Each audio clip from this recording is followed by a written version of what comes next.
बिस्मिल्लाहिर्रहमानिर्रहीम। अस्सलाम वालेकुम नाज़रीन, आप यूट्यूब चैनल देख रहे हैं। मैं इमरान खान हूँ। नाज़रीन, जेन-ज़ी की जो तहरीक है वो अब इंडिया में पहुँच गई है और कुछ अर्सा पहले इंडिया के सुप्रीम कोर्ट में चीफ़ जस्टिस ने एक जुमला बोलते हुए केस के दौरान नौजवानों को काकरोच से तशबीह दी थी। और उसके बाद अभिजीत दीपिकी नामी एक नौजवान है जो इंडिया से बाहर रहता था, तो अभिजीत ने फौरी तौर पे एक पॉलिटिकल पार्टी कायम कर दी, काकरोच जनता पार्टी।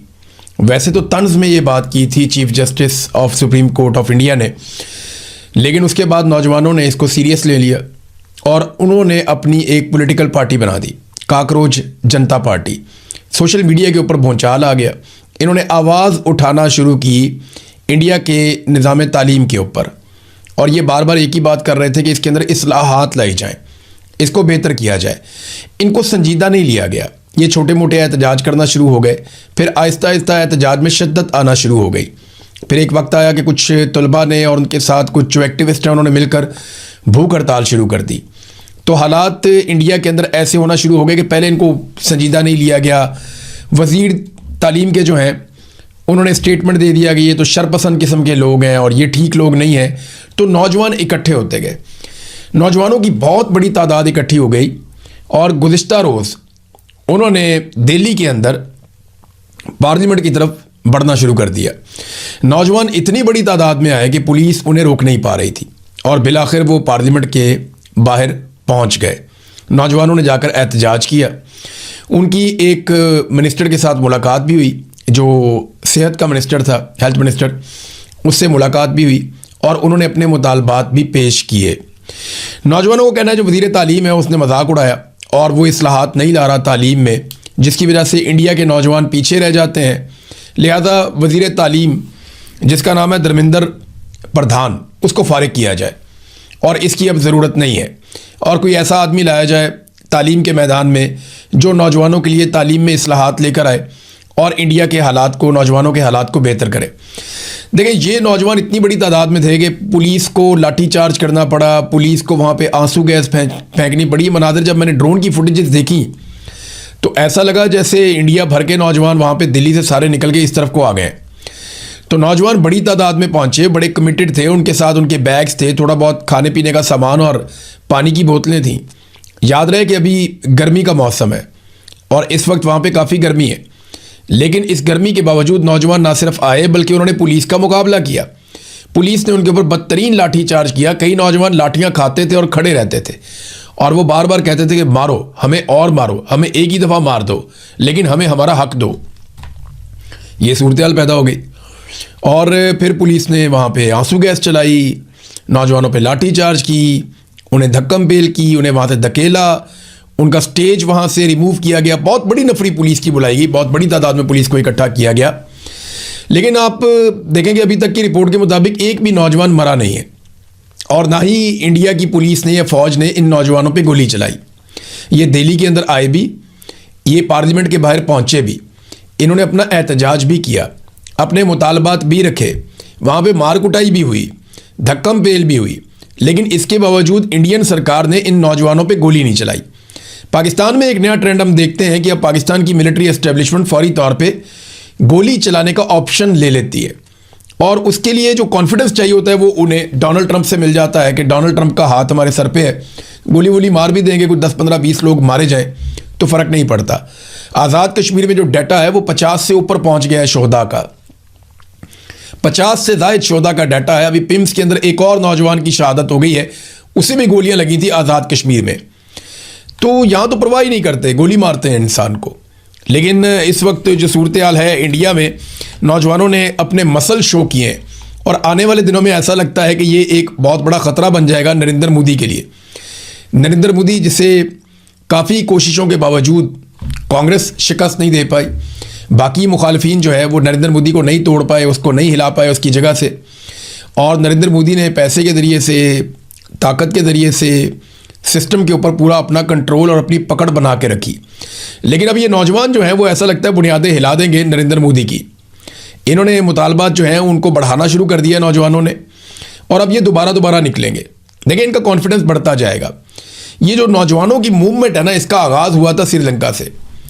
सबसे पहले श्रीलंका के अंदर अवाम निकली जिसमें बहुत बड़ी तादाद में नौजवान थे, ये भी तंग आए हुए थे सिस्टम से। इन्हें लग रहा था कि सिस्टम शहरियों को दबा रहा है। श्रीलंका के अंदर इनकलाब आ गया, उन्होंने उठा के पाक से ख़ानदान की ऐसी तैसी फेर दी थी और हमने वो मनाजिर देखे थे। अभी श्रीलंका के अंदर चीज़ें नॉर्मलाइज हैं। फिर हमने देखा बांग्लादेश के अंदर नौजवान उठ गए। बांग्लादेश के नौजवानों ने हसीना वाजिद के मजालिम के ख़िलाफ़ खड़े होकर और उन मजालिम के ख़िलाफ़ ख़ासतौर पर जो मेरिट की धज्जियाँ उड़ाई जाती थी, जो नौजवानों का इस्तेहसाल किया जाता था, जो उनकी पॉलिसीज़ थी, उनके खिलाफ नौजवान खड़े हो गए और ऐसा प्रोटेस्ट किया कि हसीना वाजिद को मुल्क छोड़कर भागना पड़ा। और हसीना वाजिद के मजालिम की दास्तानें जो खुलकर फिर बाहर आई हैं, जो लोग जबरी तौर पे लापता किए गए वो छूट छूट कर आए कई साल के बाद। तो बड़ा जुल्म, 15 साल तक हसीना वाजिद ने जुल्म किया था। नौजवानों ने कंट्रोल ले लिया अपने हाथ में बांग्लादेश का। वहाँ पे एक इलेक्शन हुआ, उसके नतीजे में एक नई हुकूमत बनी है बांग्लादेश में। आज हालात बेहतर हैं। इसी तरह फिर नेपाल के अंदर हुआ। नेपाल में नेपो किड्स थे, वहाँ की जो रॉयल फैमिली है उनके बच्चे, वो वीडियोज़ बनाते थे अपनी अय्याशियों की, अपनी ज़िंदगी की बड़ी खूबसूरत वीडियोस बनाते थे कि ये सहूलत है, ये गाड़ी है, ये प्लेन है। तो वो बहुत खुशहाल ज़िंदगी गुजार रहे थे, लेकिन वो वीडियोस बना के वो पब्लिक करते थे, जैसा कि जरदारी साहब के बच्चे भी कभी कभी करते हैं। तो उससे नौजवानों के अंदर एक गुस्सा पैदा हुआ और वो इतना बढ़ता चला गया कि नेपाल में भी ये सब हो गया। अब आप देखें, श्रीलंका, बांग्लादेश, नेपाल और फिर अगला मुल्क आता है इंडिया। ये मुल्क है भी इसी तरतीब से, इस तरफ को आप आते जाएँ तो एक ही जगह पर हैं। तो इंडिया में अब नौजवान खड़े हो गए हैं और ये जेन ज़ी है। ये वो जनरेशन है जिसको हम जेन ज़ी कहते हैं, यानी वो नौजवान जो 25 साल के आसपास की उम्र के हैं, इससे ऊपर नीचे। तो ये जेन ज़ी नौजवान है और इन्होंने अब मुसीबत डाली हुई है इंडिया के अंदर। ये बढ़ते जाएंगे, ये मेरी प्रिडिक्शन है। मैंने जब आपको पहली दफ़ा बताया था ना कि काकरोच जनता पार्टी, उन्होंने एक पार्टी बनाई है जो सोशल मीडिया के ऊपर वायरल हो गई है। मैंने आपको तब भी कहा था कि ये प्रैक्टिकली आहिस्ता आहिस्ता बड़े होते जाएंगे। फिर जब वो इंडिया पहुंचा, मैंने आपको तब भी बताया था कि इसका जो फाउंडर है वो इंडिया पहुंच गया और अब वो बड़े एहतजाज के अंदर आज वो फाउंडर भी मौजूद था, बाकी नौजवान भी मौजूद थे और नौजवान खुद क़यादत कर रहे हैं। मैंने देखा छोटी छोटी लड़कियों को, बच्चियों को, उन्होंने जिस अंदाज में वहाँ पर डंडे और आंसू गैस का मुकाबला किया और वो पीछे हटने को तैयार नहीं थे। वो उनको शऊर था, उनको पता है कि उनके साथ क्या ज़्यादती हो रही है और नरेंद्र मोदी की सरकार वहाँ पर क्या कर रही है। तो आहिस्ता आहिस्ता अब वहाँ पर भी नौजवान, इंडिया में ये जेन ज़ी का बुखार यहाँ तक पहुँच गया। अगला मुल्क है पाकिस्तान। तो पाकिस्तान के नौजवानों को भी अब तैयारी पकड़नी पड़ेगी, क्योंकि जिम्मेदारी तो नौजवानों पे आनी है। अल्टीमेटली पाकिस्तान के नौजवानों को ये रिस्पॉन्सिबिलिटी लेनी पड़ेगी, चाहे नौजवान इस्लामाबाद, रावलपिंडी के हों, खैबर पख्तूनख्वा, पंजाब, सिंध, बलूचिस्तान, खैबर पख्तूनख्वा या गिलगित बल्तिस्तान के नौजवान हों या कश्मीर के नौजवान हों। देखिए ना, कश्मीर में भी अभी जो तहरीक आई है वो नौजवानों ने किया है। ये कोई बूढ़े लोग, बहुत बुजुर्ग लोग नहीं हैं, बहुत तजर्बाकार लोग नहीं हैं। कोई बेकरी वाला है, कोई दुकान वाला है, कोई नया नया वकील बना है। तो ये सारे छोटे छोटे मिडिल क्लास के घरों से उठे हुए नौजवान हैं और स्कूलों के बच्चे बच्चियां आते हैं वहाँ पे धरने के अंदर और बड़ी तादाद में नौजवान शिरकत कर रहे हैं उन एहतजाजों में जो आज़ाद कश्मीर में हो रहे हैं।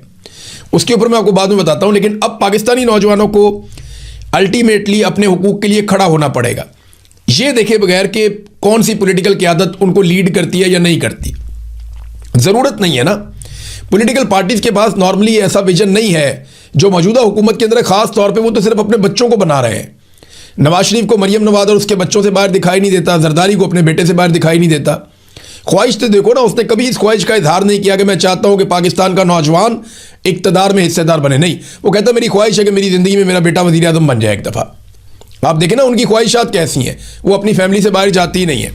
तो नौजवानों को पाकिस्तान में तालीमी इस्लाहात के लिए, नौकरी के एक जैसे मौक़े के लिए, बुनियादी इंसानी हुकूक़ की फराहमी के लिए, नाइंसाफ़ी के ख़ात्मे के लिए, जो अकरबा परवरी होती है यहाँ पे अपने ही लोगों को रेवड़ियाँ बांटी जाती हैं, उसके ख़िलाफ़, और नौजवानों के मैंडेट का एहतराम कि नौजवान जो बात करते हैं, जिसको वोट डालते हैं, वहाँ पे वो मैंडेट उसको मिलना चाहिए।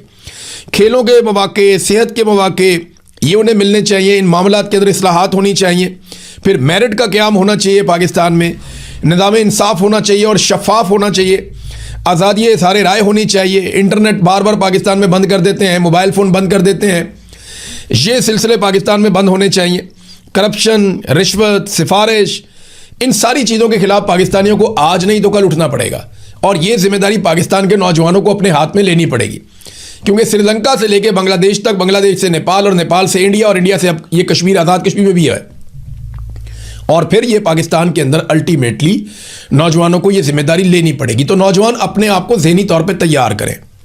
मेरी गुजारिश है तमाम नौजवानों से कि अपने आप को आप ज़हनी तौर पे तैयार करें और तैयार रहें उस वक्त के लिए जिस वक्त कौम को उठना पड़ेगा, नौजवानों को उठना पड़ेगा इस सारे जुल्म और ज़्यादती के खिलाफ, ये ख़ानदानी निज़ाम के खिलाफ, ये चंद ख़ानदानों की गुलामी के खिलाफ आपको उठना पड़ेगा। मिलिट्री एस्टेब्लिशमेंट के पाकिस्तान पे कब्जे के खिलाफ आपको उठना पड़ेगा। एक वक्त आएगा, अपने आप को ज़हनी तौर पे आप तैयार रखें। जब वो वक्त आएगा तो साथ मिलकर निकलें तो अल्लाह ताला आपको कामयाबी देगा। नाज़रीन, बिलावल ने कश्मीर के अंदर एक बात की है, ज़रा वो बात आपके सामने मैं पहले रख देता हूँ। स्टेटमेंट बहुत इंटरेस्टिंग है। उन्होंने कहा, ये वफाकी वज़रा के गैर जिम्मेदाराना बयानात से आज़ाद कश्मीर का मामला पेचीदा हो रहा है। देखें, आज़ाद कश्मीर में हुकूमत किसकी है? बिलावल की है। आज़ाद कश्मीर में इतनी सारी फोर्सेस किसने बुलाई? जिन्होंने गोली चलाई, बिलावल ने बुलाई, बिलावल की पार्टी ने बुलाई और गोली भी चलवाई। जो लोग हैं जॉइंट अवामी एक्शन कमेटी के, उन्हें कलअदम किसने करार दिया? बिलावल ने और उसकी पार्टी ने किया। और कलअदम करार देने के बाद उनके सरों के ऊपर इनाम किसने रखा? बिलावल ने और उसकी पार्टी ने रखा। तो ये जितना कुछ भी किया पाकिस्तान पीपल्स पार्टी की हुकूमत ने किया। ये सारा बहरान पाकिस्तान पीपल्स पार्टी की, आज़ाद कश्मीर की हुकूमत ने किया है। अब आज़ाद कश्मीर की हुकूमत अलग है, पाकिस्तान की हुकूमत अलग है। बेशक ये एक दूसरे पे इन्हिसार करते हैं, लेकिन है तो अलग। दो एंटिटीज हैं आइन के मुताबिक, पाकिस्तान का या आज़ाद कश्मीर का। तो बिलावल जो कुछ आज़ाद कश्मीर में बिलावल की हुकूमत कर रही है, वो उसके लिए पाकिस्तान की हुकूमत को जिम्मेदार कैसे ठहरा सकते हैं? ये है मेरा सादा सवाल।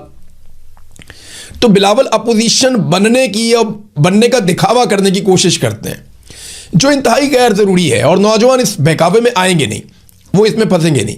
हाँ, मुज़ाकरात इस वक्त हो रहे हैं आज़ाद कश्मीर में और उसकी ड्राफ्टिंग जारी है। मुज़ाकरात की इस वक्त की सिचुएशन जो है वो मैं आपको बता देता हूँ। थोड़ी देर पहले मैंने इंफॉर्मेशन गैदरिंग की है। डेडलॉक है सीटों के मामले पे और वहाँ आकर फंस गए हैं सारे। एस्टेब्लिशमेंट ये चाहती है कि अगर सीटें कम की जाएं तो जितनी सीटें कम की जाएं उनके पास पूरा इख्तियार होना चाहिए वोट डालने का, वज़ीर आज़म को चुनने का या वज़ीर आज़म को निकालने का, हुकूमत को बनाने और गिराने का इख्तियार। ये जो मुहाजिरीन की नशिस्तें हैं इनके पास होना चाहिए, चाहे कम भी कर दी जाएं, इनका इख्तियार रहना चाहिए।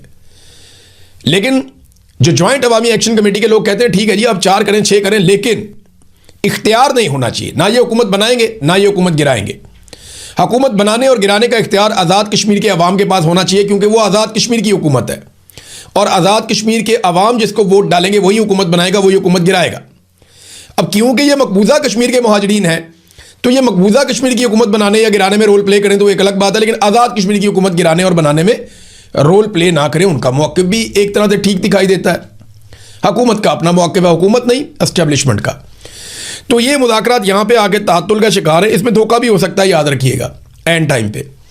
और ये सिस्टम कोशिश कर सकता है कि इसको प्रलॉन्ग करे इस चीज़ को, यानी 22, 23, 24 तक निकलवा लें, 25 को कंपेन ख़त्म करके 27 को एक इलेक्शन करवा दें ज़बरदस्ती कर्फ्यू वाले माहौल में, और कुछ सीटें पीपल्स पार्टी को दे दें, कुछ PMLN को दे दें, कुछ IPP को दे दें, कुछ मुस्लिम कॉन्फ्रेंस।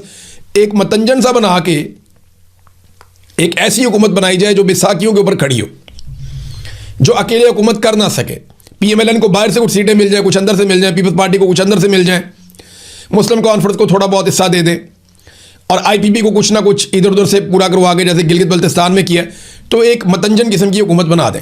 अब एक राय ये है कि पाकिस्तान तहरीक इंसाफ और जॉइंट अवामी एक्शन कमेटी को इलेक्शन ज़रूर लड़ना चाहिए, और मेरे ख्याल में इनको इलेक्शन लड़ने के लिए 48 घंटे से ज़्यादा का टाइम नहीं चाहिए। अगर ये 48 घंटे का भी टाइम हो ना तो इन्होंने सिर्फ अपने उम्मीदवार अनाउंस करने हैं। जो इस वक्त आज़ाद कश्मीर में जॉइंट अवामी एक्शन कमेटी को अवामी हमायत हासिल है या सपोर्ट हासिल है, वो किसी और पॉलिटिकल पार्टी को नहीं है, और बाकी सब पॉलिटिकल पार्टी से ज़्यादा पाकिस्तान तहरीक इंसाफ के पास सपोर्ट है।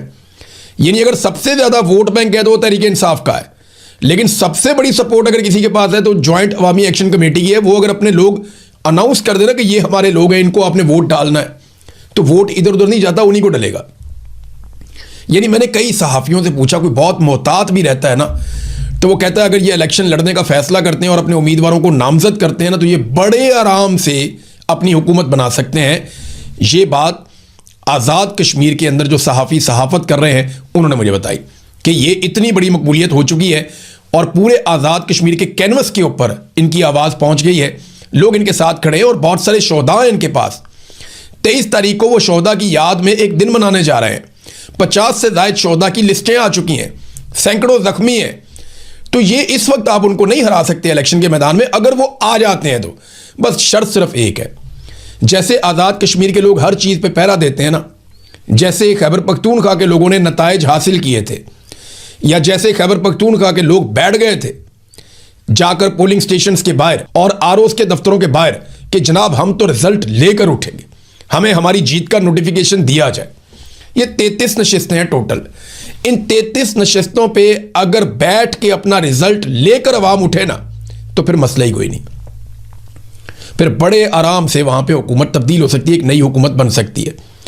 तो ये अब एक और भी सिचुएशन है जिसके ऊपर डिस्कशन हो रही है। तो आज़ाद कश्मीर का मामला है यहां पे, इसको हम डिस्कस करेंगे नेक्स्ट वीलॉग में। मजीद मालूमात आती हैं तो मैं आपको शाम को बताता हूं कि और क्या हो रहा है।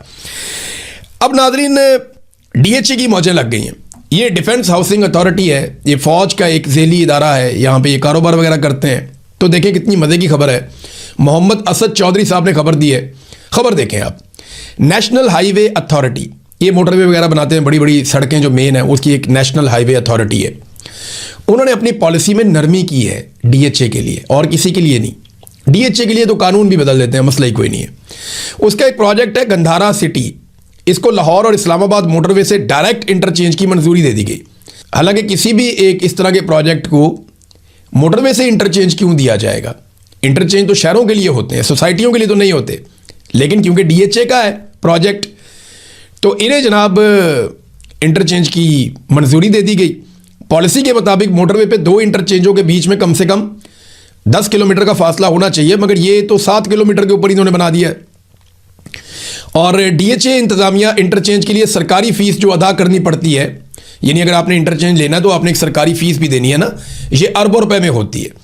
तो DHA वो फीस नहीं देना चाहता, वो इसको माफ़ करवाना चाहता है फीस को भी, ये कहकर कि हमने वेलफेयर के काम किए हैं, यानी हमने शोधा को प्लॉट दे दिए हैं, या हमने कोई और वेलफेयर का काम किया है, या हमने क्रिकेट का एक ग्राउंड बना दिया है, हमने वहाँ पे एक मस्जिद बना दी है, वहाँ पे एक डिस्पेंसरी बना दी है, एक अस्पताल बना रहे हैं। तो उन्हीं चीज़ों को बेचेंगे भी, उन्हीं चीज़ों की कीमत भी वसूल करेंगे ना। प्लॉट महंगे हो जाते हैं जी, अस्पताल बना हुआ है, मस्जिद बनी हुई है, सारा कुछ है, सहूलियात बनी हुई है, स्कूल बने, वेलफेयर का काम है ना। तो उसके अंदर वो कह रहे हैं जी एडजस्ट कर लें आप, ये इंटरचेंज आप हमें बना कर दें, जो अरबों रुपए इंटरचेंज की कीमत हमने आपको देनी है या फीस आपको देनी है, नहीं वो हम आपको नहीं देंगे, हमने वेलफेयर का काम कर लिया। एक तो इंटरचेंज ले लिया कानून की खिलाफ वर्जी करते हुए, 10 किलोमीटर वाली शर्त है वो भी खत्म कर दी, और इंटरचेंज लेकर उसकी फीस भी नहीं दी। ये 2 चीज़ें हैं। मजीद वो लिखते हैं कि वाकफाने हाल बताते हैं कि नेशनल हाईवे काउंसिल के इजलास में 22 जून 2026 को जो हुआ, इंटरचेंज की लोकेशन पॉलिसी के खिलाफ होने की वजह से फैसला किया गया कि ये इंटरचेंज बनाने की इजाज़त नहीं दी जा सकती, और चेयरमैन काउंसिल और दीगर मेंबरान ने इसको बड़ी सख्ती से मुस्तरद किया था। अगले ही दिन काउंसिल के चेयरमैन शुजाउद्दीन ज़का दीगर काउंसिल मेंबरान को कॉल करके इस इंटरचेंज का कौमी मफाद समझाते रहे। यूं भरी काउंसिल में हुए फैसले को तब्दील करके ये इंटरचेंज दे दिया गया कौम के वसी तर मफाद में। अब इसके बाद होगा क्या? जो DHA गंधारा सिटी के प्लॉट्स हैं ना, वो बहुत महंगे हो जाएंगे।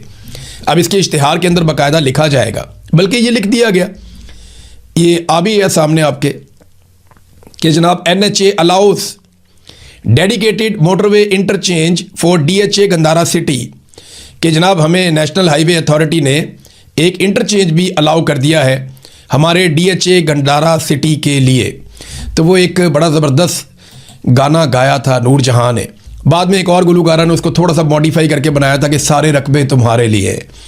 तो ये वही वाली सूरत हाल मुझे लगती है कि DHA का रूल भी तब्दील हो गया। नाज़रीन, ये जो इन्होंने फैसला किया था, रोज़ाना की बुनियाद पे फैसला किया जाएगा कि पेट्रोल की कीमत ऊपर करनी है या नीचे करनी है, तो अब ये रोज़ाना करेंगे, हमें रोज़ खबर देनी पड़ेगी आपको। पेट्रोल की कीमत में इन्होंने इजाफा किया है जी, डीजल की कीमत में 5 रुपये 71 पैसे, यानी 5.25 इन्होंने डीजल की कीमत मज़ीद बढ़ा दी है, और 35 पैसे पेट्रोल की कीमत कम कर दी है। यानी जब कम करते हैं तो 35 पैसे, बढ़ाते हैं 5.25 रुपये। तो डीजल के ऊपर आवाम को अच्छा खासा चूना लगा रहे हैं। इस वक्त जो डीजल की कीमत है वो 360 रुपये तक पहुंच गई है, और पेट्रोल लगभग 316 रुपये का है। ये नाजरीन पाकिस्तान के साथ कर रहे हैं। इमरान खान का 150 वाला बहुत महंगा था और ये बहुत सस्ता है।